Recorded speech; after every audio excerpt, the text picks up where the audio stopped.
കഴിഞ്ഞ അസംബ്ലി തെരഞ്ഞെടുപ്പിൽ 8 നിലയിൽ പൊട്ടി നിൽക്കുന്ന CPM-ന് പിടിച്ചു കയറാൻ പറ്റിയിട്ടുള്ളൊരു പിടിവള്ളിയാണ് ഇപ്പോൾ കിട്ടിയിട്ടുള്ള ED റെയ്ഡ്. മുൻ മുഖ്യമന്ത്രിയെ ഒരു വഴിക്കാക്കാനും ഏതാനും ചില അനുയായികളെ രക്തസാക്ഷികളാക്കിക്കൊണ്ട് ഉള്ളിലിട്ടുകൊണ്ട് പാർട്ടിക്ക് പിടിച്ചു കയറാൻ ഒരു പിടിവള്ളി. അതിനാണ് ഈ അക്രമ പ്രവർത്തനങ്ങൾ നടത്തിയത്. അതിന്റെ ഉദാഹരണം സ്വരാജിന്റെ പ്രസംഗമാണ്. സ്വരാജിന്റെ പ്രസംഗത്തിൽ ഒരു പോയിന്റ് ഉണ്ട്. ED-യെ ആരും ആക്രമിച്ചിട്ടില്ല, അക്രമം ഇങ്ങനെയൊന്നുമല്ല എന്ന് നിങ്ങൾ മനസ്സിലാക്കിക്കൊള്ളണം. ഇതൊരു അക്രമമേ അല്ല. സ്വരാജ് പറയുന്നത് ഞങ്ങളുടെ അക്രമം ഇതല്ല, അത് അക്രമമേ അല്ല, ഞങ്ങൾ ഇങ്ങനെയല്ല ആക്രമിക്കുന്നത് എന്ന് പറഞ്ഞാൽ ഞങ്ങളുടെ അക്രമം എന്ന് പറഞ്ഞാൽ ബോംബ്, തോക്ക്, അതുപോലെ കൈവെട്ട്, കാലുവെട്ട്, 51 വെട്ട്, ഇതൊക്കെയാണ് ഞങ്ങളുടെ അക്രമങ്ങൾ. അല്ലാതെ ഇതൊക്കെ എന്തോ ഒരു കാറ് തല്ലി പൊളിക്കുന്നത്, ED-നെ 2 കൊട്ട് കൊടുക്കുന്നത്, ഓടിച്ചിരുന്ന വണ്ടി ഡ്രൈവർക്ക് കണ്ണടിച്ച് പൊട്ടിക്കുന്നത്, ഇതൊന്നും ഒരു അക്രമമല്ല എന്നാണ് അദ്ദേഹം പറഞ്ഞു വെക്കുന്നത്. അങ്ങനെയാണ് എനിക്ക് മനസ്സിലായത്. എന്നാൽ അത് കേസ് ഒരുപക്ഷെ വരികയാണെങ്കിൽ, പ്രകോപനപരമായി പ്രസംഗിച്ചു എന്ന് പറഞ്ഞിട്ട് വല്ല കേസോ കാര്യങ്ങളോ വന്നു കഴിഞ്ഞാൽ, ഇനി MLA സ്ഥാനം രാജിവെക്കേണ്ട വിധത്തിലുള്ള വകുപ്പുകളോ കേസുകളോ വന്നു കഴിഞ്ഞാൽ പറയാൻ പറ്റില്ലല്ലോ. അതുകൊണ്ട് അതിന്റെ അവസാനം ഞങ്ങൾ സമാധാനപരമായി എന്ന് അദ്ദേഹം പറഞ്ഞു വെക്കുന്നുണ്ട്. സമാധാനപരമായി മാത്രമേ പ്രതിഷേധിക്കാൻ പാടുള്ളൂ എന്ന് ഇടതുപക്ഷ പാർട്ടികളുടെ എല്ലാം നേതൃത്വം കർശനമായി തീരുമാനിച്ചിരുന്നതാണ്. ഒരു തെറ്റായ നടപടിയെയും ഒരു ദിശതെറ്റിയ പ്രതിഷേധത്തെയും ഇത്തരത്തിലുള്ള നടപടികളെയും അംഗീകരിക്കുകയോ പിന്തുണയ്ക്കുകയോ പ്രോത്സാഹിപ്പിക്കുകയോ ഇങ്ങനെ ഉണ്ടാകണമെന്ന് ആഗ്രഹിക്കുകയോ ചെയ്യുന്നവരല്ല ഇടതുപക്ഷ പാർട്ടികൾ. ഞങ്ങളായിരുന്നു ഇത്തരത്തിൽ കൃത്യമായിട്ടുള്ള അന്വേഷണത്തിന്റെ ഭാഗമായിട്ട് എത്തിയിട്ടുള്ള ഉദ്യോഗസ്ഥന്മാർക്ക് നേരെ ഉണ്ടായിട്ടുള്ള അക്രമത്തിന് പിന്നില് വ്യക്തമായ ആസൂത്രണമുണ്ട് എന്നാണ് ആഭ്യന്തര മന്ത്രാലയം കണക്കൂട്ടുന്നതിന് കാരണമുണ്ട്. കാരണം ആഭ്യന്തര വകുപ്പ് അറിഞ്ഞിട്ടില്ല ED വന്ന് ഇങ്ങനെ പിണറായിന്റെ വീട്ടിലും തറവാട്ടിലും ഒക്കെ റെയ്ഡ് നടത്തുന്നതും രേഖകൾ പരിശോധിക്കുന്നതും ഒരു പ്രൊസീജിയറിന്റെ ഭാഗമായിട്ടാണ്. മുൻ മുഖ്യമന്ത്രി പിണറായി വിജയൻ ആയതുകൊണ്ട്, അല്ലെങ്കിൽ CPM-ന്റെ നേതാവായതുകൊണ്ട്, പ്രതിപക്ഷത്തിന്റെ നേതാവായതുകൊണ്ട്, പ്രതിപക്ഷ നേതാവായി നിയമസഭയിൽ ബലസാനുള്ള ആളായതുകൊണ്ട്, 10 വർഷം മുഖ്യമന്ത്രി ആയിരുന്നത് കൊണ്ട് പിണറായി സർവ്വ കുറ്റങ്ങളിൽ നിന്നും മുക്തനായി നിൽക്കുന്നുണ്ടോ? ഇല്ലല്ലോ. ഒരു കേസ് വന്നു കഴിഞ്ഞാൽ അത് അദ്ദേഹത്തിന് റെയ്ഡ് നടത്തിയെങ്കിൽ റെയ്ഡ് നടത്തി, ചോദ്യം ചെയ്തെങ്കിൽ ചോദ്യം ചെയ്ത്, കസ്റ്റഡിയിലെടുത്തെങ്കിൽ കസ്റ്റഡിയിലെത്തി, ഏത് രീതിയിലായാലും അത് പരിശോധന നടത്തിയിട്ട് അവർക്ക് അവരുടെ നിരപരാധിത്വം തെളിയിച്ച് പുറത്തു വരാനല്ലേ വേണ്ടത്. അതിനുള്ള അവസരമാണല്ലോ അത്. ED കേസ് അന്വേഷിക്കാതെ പിണറായി വിജയൻ എന്ന മുൻ മുഖ്യമന്ത്രി എങ്ങനെ നിരപരാധിയാണെന്ന് കണ്ടെത്താൻ കഴിയും? വീണ വിജയൻ, അതുപോലെ റിയാസ്, ഇവരുടെയൊക്കെ രേഖകൾ, വീടുകളിലെ രേഖകൾ പരിശോധിക്കുന്നത് സംബന്ധിച്ചുള്ള പരിശോധനയാണ്. അത് ED ചെയ്യും. ഒരു പ്രൊസീജിയർ ചെയ്യുന്ന സമയത്ത് അതിനോടൊപ്പം സഹകരിച്ചു കൊടുക്കുകയല്ലേ പിണറായി ഈ CPM നേതൃത്വം ചെയ്യേണ്ടത് ആണല്ലോ. ED ഞങ്ങൾ അന്വേഷിക്കാൻ വന്നാണ്, ഓക്കെ ആയിക്കോട്ടെ, മൊബൈൽ ഫോൺ അവരെ ഏൽപ്പിക്കുക, അവരെ വാങ്ങി വയ്ക്കുമല്ലോ വേറെ ആരും വിളിക്കാതിരിക്കാൻ വേണ്ടിയിട്ട്. അവരുടെ കസ്റ്റഡിയിലേക്ക് കൊടുത്തു, അവർ പരിശോധിക്കട്ടെ, എന്തെങ്കിലും ചോദിച്ചാൽ തന്നെ മറുപടി പറഞ്ഞു കൊടുക്കുക. കൃത്യമായി നമ്മൾ കുറ്റം ചെയ്തിട്ടില്ലല്ലോ, മടിയിൽ കനമില്ലല്ലോ. മടിയിൽ കനമില്ല എന്നുണ്ടെങ്കിൽ കൃത്യമായി കാര്യങ്ങൾ പറഞ്ഞു കൊടുത്താൽ മതി. പറഞ്ഞു കൊടുത്തിട്ട് അവരാ റിപ്പോർട്ട് എഴുതി പോകും. എന്തെങ്കിലും കണ്ടെത്തിയാലല്ലേ അവർക്ക് ഈ പിണറായിയെ മൂക്കിൽ വലിച്ചേറ്റാൻ പറ്റുള്ളൂ. അല്ലാതെ പിണറായി വീണ വിജയനെ മൂക്കിൽ വലിച്ചേറ്റാൻ പറ്റുമോ? നമ്മൾ യൂട്യൂബ് അല്ലെങ്കിൽ ചാനലുകളൊക്കെ ന്യൂസ് പറയുന്നു എന്നതിലും അപ്പുറം നിയമപരമായി അവർ കുറ്റമൊന്നും ചെയ്തിട്ടില്ല എന്നുണ്ടെങ്കിൽ അവരെ ഒന്നും ചെയ്യാൻ പറ്റില്ല. അതെല്ലാവർക്കും അറിയാം. അപ്പോൾ ഇത്തരത്തിൽ ഒരു കലാപം ഇളക്കി വിട്ടുകൊണ്ട് എന്തിനാണ് ഇവർ ഇങ്ങനെ നാടകം കളിക്കുന്നത്? കുറച്ചുപേരെ അകത്താക്കിക്കൊണ്ട്. ഇവിടെ നമ്മൾ ആഭ്യന്തര വകുപ്പ് രമേശ് ചെന്നിത്തല ഇപ്പൊ കൈകാര്യം ചെയ്തത്. രമേശ് ചെന്നിത്തലയുടെ ഡിപ്പാർട്ട്മെന്റിൽ വന്നിട്ടുള്ള വലിയൊരു വീഴ്ചയുണ്ട്. കേന്ദ്ര ഏജൻസികൾ ഇവിടെ പരിശോധനയ്ക്ക് എത്താണ്, വന്നിട്ട് പിണറായി അടക്കമുള്ളവരെ ചോദ്യം ചെയ്യാൻ പോവാണ്, അവിടെ റെയ്ഡ് നടത്താൻ പോവാണ് എന്നുള്ള, അല്ലെങ്കിൽ ഇത്തരത്തിലുള്ള ഒരു വരവ് സംസ്ഥാന ഇന്റലിജൻസ് വിഭാഗത്തിന് കണ്ടെത്താൻ കഴിഞ്ഞില്ല എന്നത് വലിയ ഒരു സുരക്ഷാ വീഴ്ചയായിട്ടാണ് നമുക്ക് കാണാൻ പറ്റുന്നത്. അങ്ങനെ ഇവിടെ നടക്കുന്ന കാര്യങ്ങൾ അറിയില്ല എന്നുണ്ടെങ്കിൽ പിന്നെ എന്തിനാണ് അത്തരത്തിലൊരു വകുപ്പ്? റെയ്ഡുകൾ വാർത്താമാധ്യമങ്ങളിലൂടെയാണ് അവരറിയുന്നത്. അങ്ങനെ വാർത്താമാധ്യമങ്ങളിലൂടെ ഈ റെയ്ഡിന്റെ വിവരങ്ങൾ പുറത്തു വന്നതിന് ശേഷമാണ് കുറച്ച് പോലീസ് അവിടെ സുരക്ഷ എന്ന് പറഞ്ഞ് ചെന്നത്. എന്നാൽ ആ പോലീസുകാരാകട്ടെ ED പുറത്തേക്ക് വരുന്ന സമയത്ത് അവർക്ക് ആവശ്യമായിട്ടുള്ള സംരക്ഷണം ഒരുക്കിയിട്ടുമില്ല. ഈ വന്നിട്ടുള്ള നേതാക്കന്മാരുമായിട്ട് എന്തെങ്കിലുമൊക്കെ സംസാരിച്ചുകൊണ്ട് അവരുമായിട്ട് പരിചയം പുതുക്കി നിന്നു എന്നല്ലാതെ ED വന്നിട്ടുള്ള വാഹനം തച്ച് തകർക്കുമ്പോഴോ അവരെ മർദ്ദിച്ച് പരിക്കേൽപ്പിക്കുമ്പോഴോ അവരുടെ ഡ്രൈവറുടെ കണ്ണടിച്ച് പൊട്ടിക്കുമ്പോഴോ ഒന്നും ഇവർ മൈൻഡ് ചെയ്തില്ല എന്ന് പറയുമ്പോൾ, പോലീസ് നിഷ്ക്രിയമായിട്ട് നിലകൊണ്ടു എന്ന് പറയുമ്പോൾ, ക്രമസമാധാനം പാലിക്കേണ്ട ചുമതലയുള്ള ഉദ്യോഗസ്ഥർ അക്രമികളെ തടയാൻ ശ്രമിച്ചില്ല എന്ന് ഗുരുതരമായ വീഴ്ചയായി പറയുമ്പോൾ എന്തുകൊണ്ട് അവർ അങ്ങനെ എന്നതുകൂടി ഒന്ന് അന്വേഷിക്കണ്ടേ? കാരണം വാഹനം ആക്രമിക്കുന്നത് കാണുമ്പോൾ തന്നെ അവരെ തല്ലി ഓടിക്കുക. ഇനി എന്നിട്ടും അക്രമികളായിരിക്കണമെങ്കിൽ അരയിൽ ഓരോ സാധനം ഒരു 5-6 ഉണ്ട ഇട്ടുകൊണ്ട് ഇങ്ങനെ കൊടുത്തു വെച്ചിട്ടുണ്ടല്ലോ. അത് വേണ്ടപ്പോൾ എടുത്ത് ഉപയോഗിക്കാൻ വേണ്ടി തന്നെയാണ്.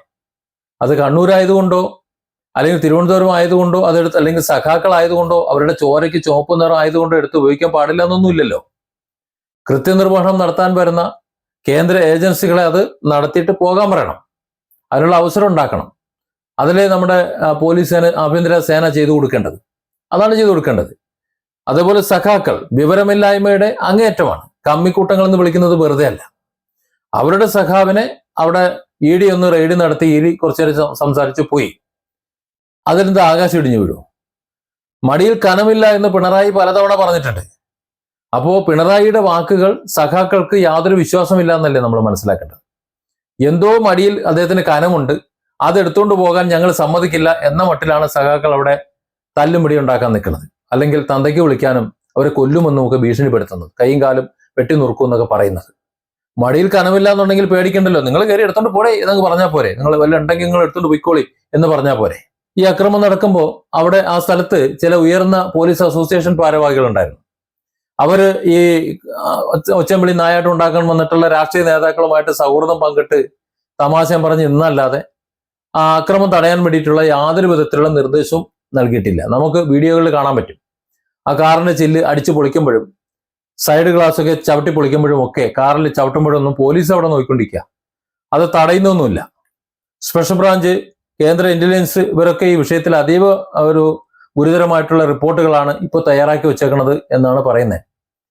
അതിലുള്ളൊരു കുഴപ്പമെന്ന് പറഞ്ഞാൽ നമ്മുടെ ആഭ്യന്തര സേന ഉണ്ടല്ലോ, പോലീസ് സേനയിൽ അവിശ്വാസം അവർ പ്രകടിപ്പിച്ചു കഴിഞ്ഞാൽ ഈ കേസ് കേരള പോലീസിന് അന്വേഷിക്കേണ്ടി വരില്ല. അത് അന്വേഷിക്കാനും അറസ്റ്റ് ചെയ്താനും നിയമം നടപ്പിലാക്കാനും ഒക്കെ കേന്ദ്രസേന തന്നെ അല്ലെങ്കിൽ കേന്ദ്ര അന്വേഷണ ഏജൻസികൾ തന്നെ വന്നോളും. അധികാര കൈമാറ്റത്തിന് ശേഷം പോലീസ് സംവിധാനങ്ങളിൽ ഇപ്പോ പിണറായിയിൽ നിന്ന് VD സതീശനിലേക്ക് അധികാരം കൈമാറിയ ശേഷവും പോലീസിന്റെ ഒരു സംവിധാനത്തിൽ ഒരു മാറ്റവും വന്നിട്ടില്ല എന്ന് മാത്രമല്ല, നേരത്തെ പോലെ തന്നെ ആ ചുവന്ന കളറിന്റെ ഒരു സ്വാധീനം വല്ലാതെ തുടരുന്നു എന്നതിന്റെ ഏറ്റവും വലിയ തെളിവാണ് പിടികൂടുന്നതിൽ കാണിച്ചിട്ടുള്ള ആ ഒരു അനാസ്ഥ. അക്രമം നടത്തിയ ഒരു പാർട്ടി ഓഫീസിൽ കയറിയിട്ട് അഭയം പ്രാപിച്ചു, അവിടെ കയറി ഇങ്ങോട്ട് നിൽക്കുകയാണ്. ബാക്കിയുള്ള നേതാക്കൾ അതിന്റെ മുറ്റത്ത് നിന്നുകൊണ്ട് പാർട്ടി ഓഫീസിൽ കയറാൻ പാടില്ല എന്ന് തീട്ടൂര് ഇറക്കാണ് പോലീസിനോട്. അവർ ആരാത് പറയാൻ? നല്ല പട കൊടുത്ത് വലിച്ചെറിഞ്ഞിട്ട് ഇനി എന്നിട്ടും തർക്കിച്ചുകൊണ്ട് നിൽക്കുകയാണെങ്കിൽ അതിനെയും കൂടെ ഒരു വണ്ടിയിൽ തൂക്കിയെടുത്തിട്ട് നേരെ കൊണ്ടുവന്ന് അടയ്ക്കണം, സെല്ലിൽ അടയ്ക്കണം. എന്നിട്ട് ഈ അക്രമം നടത്തിയവരെ പാർട്ടി ഓഫീസിൽ നിന്നല്ല ഏത് ഓഫീസിൽ നിന്നും കയറി തൂക്കിയെടുത്തുകൊണ്ട് പോകണം. പാലക്കാട് നിന്ന് പാർട്ടി ഓഫീസ് കയറി തല്ലിയത് മറന്നോ? എന്നിട്ട് എന്തെങ്കിലും സംഭവിച്ചോ? ഇല്ല. അക്രമം ആര് നടത്തിയാലും അത് ഏത് ഓഫീസിലായാലും ആരുടെ ഓഫീസ് എന്ന് പറഞ്ഞാലും അത് കയറിപ്പോയി അവരെ തൂക്കിയെടുത്തുകൊണ്ട് ജയിലിലാക്കേണ്ട ഒരു സാഹചര്യം, നിയമ നടപടികൾ എടുക്കേണ്ട ഒരു സാഹചര്യമുണ്ട്. അത് പോലീസ് ചെയ്തില്ല. പകരം പാർട്ടി നേതൃത്വം നൽകിയിട്ടുള്ള ഏതാനും പേരെ, ഒരു 4-5 പേരെ അങ്ങോട്ട് കൊടുത്തു. ഇവരാണ് ചെയ്തതെന്ന് പറഞ്ഞിട്ട് എടുത്തു കൊടുത്തു. എന്നിട്ട് അവരെയും കസ്റ്റഡിയിൽ എടുത്തുകൊണ്ട് പോലീസ് അങ്ങ് പോയി. എന്നാൽ എന്താ സംഭവിക്കുക? ഇവരുടെ കേസ് കോടതിയിലെത്തുമ്പോൾ ഇത് ഡമ്മി പ്രതികളാണ് എന്നുണ്ടെങ്കിൽ അവർ കുറ്റകൃത്യം ചെയ്തതായിട്ട് ഒരു തെളിവും എവിടെ ഹാജരാക്കാൻ പ്രോസിക്യൂഷന് സാധിക്കില്ല. അവരെ വെറുതെ വിടുന്ന സാഹചര്യം വരും. റിമാൻഡിൽ കുറച്ച് ദിവസം കിടക്കുന്നു മാത്രമേ ഉള്ളൂ. അത് പാർട്ടിയുടെ പ്രതികളാവുമ്പോൾ സ്വാഭാവികമായിട്ടും ജയിലിൽ കുശാലായിട്ട് അവർക്ക് വരച്ച് നടക്കുകയും ചെയ്യാം. മുൻകാലങ്ങളിൽ ഇത്തരത്തിലുള്ള സന്ദർഭങ്ങളിൽ പോലീസുകാർ കാണിച്ചിട്ടുള്ള ആർജവം ആഭ്യന്തര വകുപ്പിന്റെ ഇപ്പോഴത്തെ ഈ പുതിയ ആഭ്യന്തര വകുപ്പിന്റെ കീഴിൽ കാണുന്നില്ല എന്നൊരു വിമർശനം ഉണ്ട്. അതേസമയം ഈ റെയ്ഡിനെ രാഷ്ട്രീയമായി പ്രതിരോധിക്കാൻ വേണ്ടിയിട്ടാണ് CPM ശ്രമിക്കുന്നത് എന്ന് അതിനുശേഷമുള്ള അവരുടെ പ്രവർത്തനങ്ങളിൽ നിന്ന് നമുക്ക് മനസ്സിലാക്കാൻ പറ്റും. ഇപ്പോ ഭരണ നേതൃത്വം VD സതീശൻ ഡൽഹിയിൽ പോയിട്ട് BJP നേതൃത്വവുമായിട്ട് ഉണ്ടാക്കിയ രഹസ്യധാരണയുടെ ഭാഗമായിട്ടാണ് ഈ റെയ്ഡ് എന്നാണ് അവർ പറഞ്ഞു വരുത്തുന്നത്. യഥാർത്ഥത്തിൽ അതിന്റെ തലേ ദിവസമാണ് കോടതി ഉത്തരവ് EDക്ക് അന്വേഷിക്കാം, അന്വേഷണവുമായി മുന്നോട്ട് പോകാമെന്ന് കോടതി ആ സ്റ്റേ നീക്കിക്കൊണ്ട് ഉത്തരവ് കൊടുത്തത്. ആ ഉത്തരവിന്റെ പിറ്റേന്നാണ് ഇത്തരത്തിൽ ഒരു ED റെയ്ഡും മറ്റു കാര്യങ്ങളൊക്കെ ഉണ്ടാകുന്നത്. അതിൽ VD സതീശന്റെ സർക്കാരിനോ ഡൽഹിയിൽ പോക്കിനോ ഒന്നും എന്തെങ്കിലും ഒരു ധാരണയുടെ ഭാഗമായിട്ട് റെയ്ഡെന്നൊന്നും പറയാൻ പറ്റൂല. ഇവിടെ വരാൻ പോകുന്ന ഒരു പ്രശ്നം നിയമപരമായ കർശന നടപടിയിലേക്ക് കേന്ദ്ര അന്വേഷണ ഉദ്യോഗസ്ഥർ പോകുമെന്നാണ്, നേരിട്ട് തന്നെ പോകുന്ന. അവരുടെ കൃത്യനിർവഹണത്തിന് ഇടയിൽ അവരെ ആക്രമിച്ച സംഭവം പ്രതികളെ കടുത്ത നിയമക്കുരുക്കിലേക്ക് എത്തിക്കുന്ന കാര്യത്തിൽ ഒരു സംശയം വേണ്ട. വധശ്രമം ഉൾപ്പെടെയുള്ള ജാമ്യമില്ലാ വകുപ്പുകൾ പ്രകാരമായിട്ടാണ് കേസിട്ടേക്കണേ. കണ്ടാലറിയാവുന്ന ഏതാണ്ട് 300ഓളം പേരാണ് കേസിലെ പ്രതികൾ. അവരുടെ എല്ലാം ദൃശ്യങ്ങൾ പോലീസിന്റെ കയ്യിലുണ്ട് താനും. അതുകൊണ്ട് തന്നെ അവർക്ക് കണ്ടെത്താൻ പ്രശ്നമൊന്നുമില്ല. അവർ റെയ്ഡ് തുടങ്ങിക്കഴിഞ്ഞു എന്ന് പറയുന്നുണ്ട്. കേന്ദ്ര ഏജൻസികളാകട്ടെ ഈ കേസ് സംസ്ഥാന പോലീസ് അന്വേഷിച്ചാൽ അട്ടിമറിക്കപ്പെടാൻ സാധ്യതയുണ്ട് എന്ന് ചൂണ്ടിക്കാണിയിട്ട് ഹൈക്കോടതിയെ സമീപിക്കാൻ പോണ് എന്നാണ് വാർത്തകൾ വരുന്നത്. കാരണം കേരളത്തിൽ അവർക്കെതിരെ അന്വേഷണത്തിനെതിരെ അവർ ആക്രമിക്കപ്പെട്ടപ്പോൾ ആ വാഹനം തച്ചുപൊളിച്ച സമയത്ത് പോലീസ് നോക്കിക്കൊണ്ട് നിൽക്കുകയാണ് ചെയ്തത്. അത് മാത്രമല്ല, അത്തരത്തിലുള്ള അക്രമികൾ പാർട്ടി ഓഫീസിൽ കയറി ഒളിച്ചപ്പോൾ അവിടെ നിന്ന് അവരെ പിടിച്ചിറക്കി കൊണ്ടുവന്ന് നിയമ നടപടികൾ സ്വീകരിക്കേണ്ട സ്ഥാനത്ത് ഒരു 5 പേരെ ഒരു ഔദാര്യം പോലെ പാർട്ടി നേതാക്കൾ കൊടുത്തു, അവരെ അങ്ങ് കൊണ്ടുപോവുകയാണ് ചെയ്തത്. അതുകൊണ്ട് കേസ് CBIക്ക് കൈമാറണമെന്നും ഈ ഇമാതിരിയുള്ള ഭീകര തേർവാഴ്ച നടത്തിയിട്ടുള്ള പ്രതികളെ അവർക്കെതിരെ UAPA ചുമത്തണമെന്നൊക്കെയാണ് EDന്റെ ഇപ്പോഴത്തെ ആവശ്യമായി പുറത്തു വരുന്ന വാർത്ത. ഡ്യൂട്ടിയിലുണ്ടായിരുന്ന കേന്ദ്രസേനയും ഉദ്യോഗസ്ഥരും ഒക്കെ വധിക്കാൻ ശ്രമിച്ചു എന്ന കുറ്റം നിലനിൽക്കുന്നതിനാൽ UAPA ചുമത്തപ്പെടാനുള്ള സാധ്യത വളരെ കൂടുതലുമാണ്. അങ്ങനെ വന്നാൽ പ്രതികൾക്ക് അത്ര എളുപ്പത്തിലൊന്നും ജാമ്യം ലഭിക്കുകയില്ല, ഊരി വരാനും പറ്റൂല, അവിടെ അങ്ങോട്ട് കിടക്കുകയും ചെയ്യും. 2024 പശ്ചിമ ബംഗാളിൽ ഒരു സംഭവം ഉണ്ടായി. സന്ദേശ് ഖാലിയിൽ തൃണമൂൽ കോൺഗ്രസ് നേതാവിന്റെ ഗുണ്ടകൾ ED ഉദ്യോഗസ്ഥരെ ആക്രമിച്ചിട്ടുള്ള ഒരു വലിയ വാർത്ത ഉണ്ടായിരുന്നു.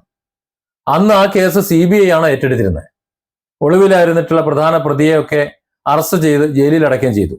സമാനമായ ഒരു നീക്കമായിരിക്കും ഈ കേരളത്തിൽ ഉണ്ടാകാൻ പോണത് എന്ന് വേണം നമുക്ക് അനുമാനിക്കാൻ. കാരണം കരിമണൽ കർത്ത എന്ന വ്യവസായിയിൽ നിന്നും മാസപ്പടി വാങ്ങിയുമായി ബന്ധപ്പെട്ട് കള്ളപ്പണ ഇടപാടുകളിലാണ് ED അന്വേഷണം ഊർജിതമാക്കിയിട്ടുള്ളത്. ആ അന്വേഷണത്തിന്റെ ഭാഗമായിട്ടാണ് അവർ റെയ്ഡ് നടത്താൻ വന്നത്.